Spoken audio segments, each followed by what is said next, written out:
बिस्मिल्लाहिर्रहमानिर्रहीम अस्सलाम वालेकुम। अब यूट्यूब चैनल देख रहे हो, मेरा नाम है अब्दुल रहमान। नाज़रीन, आज 15 जुलाई है। पिछले 24 घंटे में वीडियो नहीं डाल सका, मैं थोड़ा सा सफ़र में था। अब जो है आज आपको पिछली भी अपडेट्स देंगे।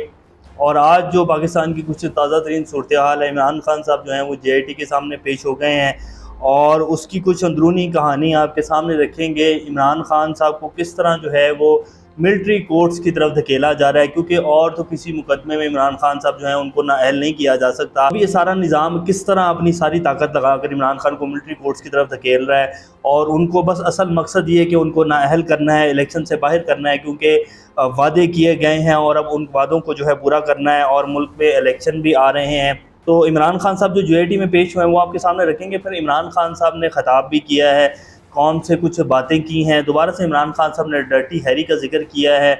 वो दोबारा से अपने उसी बयानिए के ऊपर क्यों आ रहे हैं। पिछले 2 से ढाई माह के अंदर इमरान खान साहब ने डर्टी हैरी और वो जो सारा उनके कत्ल वाला मामला था उसके ऊपर बिल्कुल बात नहीं की और 9 मई के वाक़यात के बारे में बात कर रहे थे। अब कल रात जो उन्होंने ख़ताब किया उसमें दोबारा उन्होंने से डर्टी हैरी की बात की है और 9 मई के वाक़यात के हवाले से इमरान खान साहब ने कहा कि हमारे पास सबूत मौजूद हैं जो कि अभी तक सामने नहीं लाए गए, ना तो किसी अदालत के सामने रखे गए हैं, ना जो प्रेस कॉन्फ्रेंसें की गई उनमें कोई ऐसा सबूत रखा गया। ये तो कहा गया कि जी CCTV फुटेजेस जो हैं वो आ गई हैं, फ्रांसिक फुटेजेस आ गई हैं, लेकिन जो सबूत ओरिजिनल हैं वो नहीं लाए गए। जब बिल्कुल फ्री एंड फेयर इंक्वायरी होगी तो पता चलेगा कि कौन कौन से अनासर शामिल थे, तो वो भी आपके सामने रखेंगे। ख्वाजा आसिफ साहब जो हैं, हमारे जो वज़ीर दिफा हैं, उन्होंने अफ़गानिस्तान की हुकूमत से कुछ मुतालबात किए हैं और उन्होंने कहा है कि जी ऐसे नहीं चलेगा।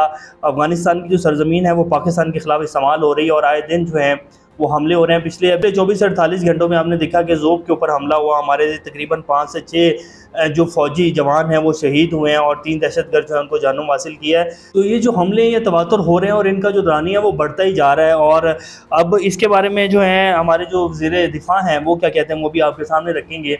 इससे पहले अगर आप लोगों ने चैनल को सब्सक्राइब नहीं किया तो रेड बटन को प्रेस कर लें और बेल आइकॉन को भी प्रेस कर लें ताकि लेटेस्ट अपडेट्स आप लोगों को मिलती रहें और ये जो हमारा ताल्लुक़ है ऐसे ही जुड़ा रहे। सबसे पहले जो इमरान खान साहब आज JIT के सामने पेश हुए हैं वो पहले खबर आपके सामने रखते हैं। चेयरमैन PTI इमरान खान की JIT के सामने पेश होने की अंदरूनी कहानी मंज़िल आम पर आई है, जिसके मुताबिक इमरान खान तफ्तीश के दौरान JIT अरकान को धमकाते रहे और तोड़ फोड़ करने वालों को PTI का तस्लीम करने से इनकार कर दिया। ज़राए के मुताबिक JIT ने चेयरमैन PTI से 9 मई के बारे में मुख्तलिफ सवालात किए, जैसे कि JIT के अरकान ने कहा कि हम आपसे सिर्फ प्रोफेशनल सवालात करेंगे, ये बताएं कि 9 मई को पूरे मुल्क में जो हुआ टारगेटेड और तरीके वारदात एक था, ये प्लानिंग थी या इत्तफाक था।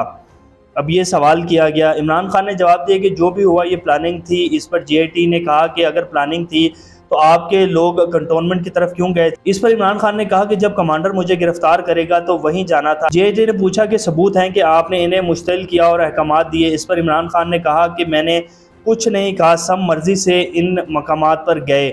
इस दिन जो हुआ सब साजिश थी। JIT ने चेयरमैन PTI को मुख्तलिफ वीडियोज़ और तस्वीर भी दिखाई, जिस पर चेयरमैन ने इन्हें पहचानने से इनकार कर दिया और कहा कि ये मेरे लोग नहीं हैं।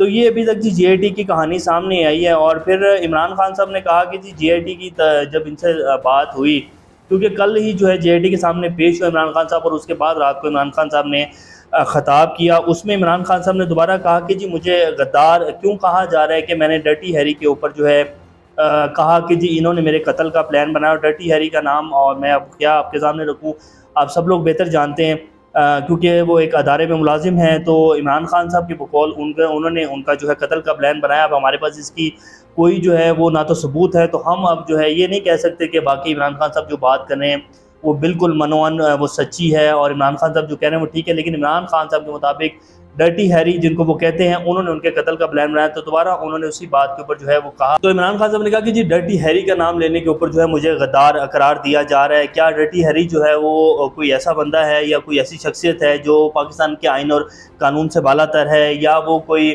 कमी कमीन है जो हम उसका नाम नहीं ले सकते हैं? तो ऐसा नहीं है। और पाकिस्तान में अगर देखा जाए तो पाकिस्तान में जी कुछ लोग ऐसे हैं जो कि कानून से बालातर हैं और जिनको लिए कोई कानून नहीं है, वो खुद ही जो चाहें वो कानून बना सकते हैं। अब इसकी मिसालें भरी पड़ी हैं। नवाज शरीफ साहब जो हैं वो पाकिस्तान के मुलजिम थे, उन्हें जेल से निकाल कर सज़ा याफ्ता मुजरिम थे, उनको जो है वो बाहर दवाई लेने के लिए भेज दिया गया इलाज के लिए, और आज वो जो है वापस पाकिस्तान आ रहे हैं। उनकी सारी सज़ाएँ जो है वो भी माफ़ हो गई हैं और वो दोबारा वज़ीर-ए-आज़म बनने के ख्वाब देख रहे हैं। फिर एक बंदा जो शहबाज शरीफ साहब हमारे जब वज़ीर-ए-आज़म बने तो इनके ऊपर जो है फ़र्द जुर्म आयद होनी थी, तो इनको जेल से निकाल कर जो है पाकिस्तान का वज़ीर-ए-आज़म बना दिया गया। तो पाकिस्तान में कुछ लोग और कुछ % लोग ऐसे हैं जिनके ऊपर पाकिस्तान का कानून लागू नहीं होता, वो जो चाहें कानून भी बना सकते हैं। तो कानून जो है उनके घर की लौंडी है। तो उस हवाले से इमरान खान साहब की ये बात तो बिल्कुल ठीक है। फिर उन्होंने कहा कि जी कि मुझसे ये कहते हैं कि जी आप जो कहते हैं कि डर्टी हैरी ने आपका जो है कत्ल का प्लान बनाया, आपके पास कोई सबूत मौजूद है? तो फिर इमरान खान साहब ने कहा कि जो मुझ पर बलूचिस्तान के जो वकील हैं जिनको कत्ल किया, अभी जो फैमिली ने प्रेस कॉन्फ्रेंस की, उन्होंने कहा कि जी हमारी ज़ाती दुश्मनी थी, लेकिन मुझ पर जो है 3 घंटे के अंदर अंदर मुकदमा दर्ज कर दिया गया। क्या आपने कोई तफ्तीश की थी? तो उसके ऊपर फिर वो क्या जवाब देते, उन्होंने कोई तफ्तीश नहीं की थी। फिर जो ज़िले शाह के कत्ल का केस हुआ था और उसका जो मुकदमा इमरान खान के ऊपर काट दिया गया, तो क्या उसकी कोई तफ्तीश हुई थी? तो इस तरह जो है मेरे ऊपर जो कातलाना हमला हुआ उसकी आज तक जो है कोई FIR नहीं कटी और कोई मुकदमा दर्ज नहीं हुआ। तो फिर मुझसे आप ये कैसे पूछ सकते हैं कि जो मैं इल्ज़ाम लगाता हूँ वो जो है वो आप उसके सबूत दें और उसको साबित करें? तो ऐसे नहीं होता है। सारी जो है तहकीकात अगर हों, JIT जो पहली बनाई गई थी, जो इमरान खान साहब के कत्ल के ऊपर बनाई गई, उस JIT को कैसे तहलील किया गया, किस तरह उसके जो अफसरान थे उनको प्रेशराइज़ किया गया और उनको JIT जो है छोड़ने के ऊपर मजबूर किया गया और उसके बाद दोबारा नई JIT बनी। तो इस तरह के जब वाक़यात होंगे तो फिर जो है हालात जो हैं वो ऐसे ही होंगे। और ये जी JIT की सूरत हाल है जो इमरान खान साहब 9 मई के वाक़यात के हवाले से उधर पेश हुए हैं। और 9 मई के वाक़यात के ऊपर जी बहुत सारी चीज़ें सामने आ चुकी हैं, बहुत सारे सवालात हैं। अब बात वही है कि सिर्फ PTI के ऊपर मलबा डाला जा रहा है और बेसिकली असल जो प्लान है वो ये है कि इमरान खान को किसी न किसी तरीके से इलेक्शन से बाहर करना है, इनको नाअहल करना है जो वादे किए गए हैं, इसलिए सारा का सारा मलबा जो है वो डाला जा रहा है। अभी जो वज़ीर इत्तलात हैं आमिर मीर साहब जो हैं, जो कि हामिद मीर साहब के भाई हैं, उनका जो बयान जो सहाफ़ी ने कोट किया, उन्होंने कहा कि जी हमने खुद IG साहब को रोका था कि जी आपने कोई कार्रवाई नहीं करनी है। तो ये सारी चीज़ों को अगर देखा जाए तो बहुत सारी चीज़ें सामने आ जाएंगी। अगर बिल्कुल फेयर तहकीकात की जाए तो पता लग जाएगा कि 9 मई के वाक़यात में कौन कौन लोग शामिल थे, कौन कौन लोग जो है फ़ायदा उठाने वाले थे और कौन कौन लोग सब कुछ देखते हुए भी सोचे समझे प्लान के तहत आंखें बंद करके बैठे हुए थे। तो ये सारी चीज़ें सामने आ जाएंगी, कोई इतना बड़ा मसला नहीं है। अब जो अफ़गानिस्तान को जो है हमने मुतालबा किया, हमारे वज़ीर दिफ़ा साहब ने वो आपके सामने रखते हैं। ख्वाजा आसिफ ने कहा कि अफ़गानिस्तान बरादर मुल्क होने का हक़ अदा नहीं कर रहा है। वज़ीर दिफ़ा का कहना था अफ़गानिस्तान दोहा मुआहदे की पासदारी नहीं कर रहा है और ना ही हमसाया और बरादर मुल्क होने का हक़ अदा कर रहा है। पाकिस्तानी को खून बहाने वाले दहशतगर्दों को अफ़गान सरज़मीन पर पनाह गाहें मुयस्सर हैं।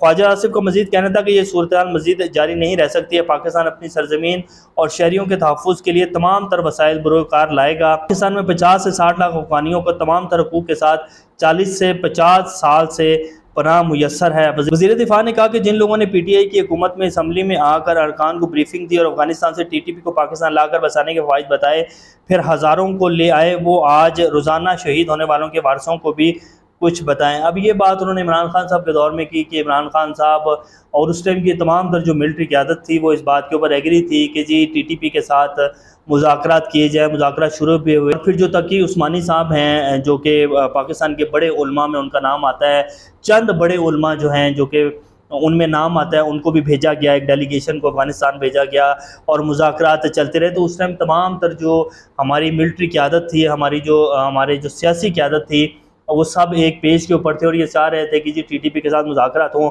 अब ये सारा मलबा जो है इस टाइम में PTI के ऊपर गिराया जा रहा है। तो पूछा जाना चाहिए कि जिन लोगों ने पाकिस्तान में इतना खून बहाया, TTP वालों ने उनके साथ मुज़ाकरात, उस टाइम भी ये सवालात हो रहे थे कि जी इन लोगों के साथ मुज़ाकरात कर रहे हैं आप लोग जिन्होंने APS के बच्चों के ऊपर जो है अटैक किया और इतना खून बहाया, पाकिस्तान में बेगुनाह पाकिस्तानियों को मारा, उनके साथ मुज़ाकरात कैसे हो सकते हैं? लेकिन उस टाइम ये बेहतर समझा जा रहा था, हमारे जो मुक़्तदर हल्के हैं, हमारी जो सियासी क़यादत है, वो ये समझ रहे थे कि अब हम मज़ीद जंग नहीं कर सकते हैं तो इनके साथ मुज़ाकरात कर लिए जाएँ। तो उसके बाद फिर मुज़ाकरात भी हुए और फिर कुछ ग्रुप्स को पाकिस्तान लाया भी गया। उसकी वीडियोज़ भी जो है आपको सोशल मीडिया के ऊपर मिल जाएंगी।